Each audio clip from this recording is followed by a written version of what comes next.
एक दिन अर्जुन ने हमारे श्री कृष्ण से पूछा, प्रभु, कुछ लोग बड़े बड़े पाप कर जाते हैं, फिर भी उन्हें कभी पाप क्यों नहीं लगता?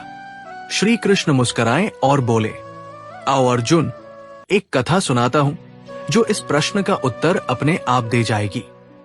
बहुत समय पहले एक धर्मात्मा राजा ने एक भव्य भंडारे का आयोजन किया। सैकड़ों ब्राह्मणों को आदरपूर्वक भोजन कराया जा रहा था।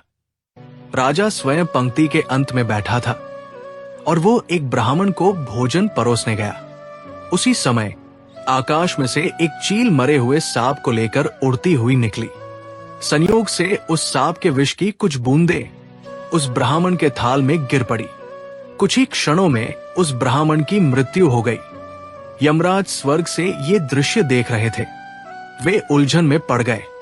पापी कौन है? क्या वह राजा जिसने श्रद्धा से भंडारा किया?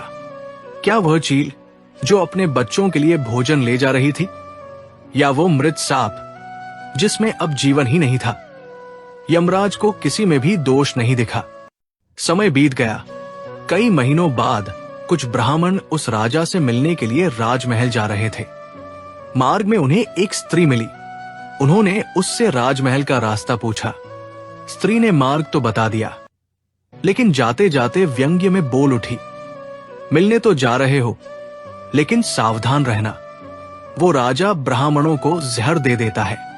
बस यही वाक्य सुनते ही यमराज ने उस स्त्री को ब्रह्म हत्या का दोषी ठहराया।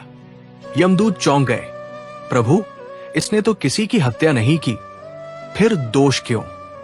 यमराज बोले, राजा, चील और सांप, किसी को भी ब्राह्मण की मृत्यु से आनंद नहीं मिला, लेकिन इस स्त्री को दूसरों की निंदा कर जहर बोने में अपना मनोरंजन मिला।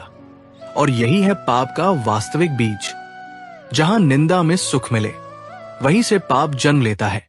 याद रखो, पाप केवल कर्म से नहीं होता, भावना से भी होता है।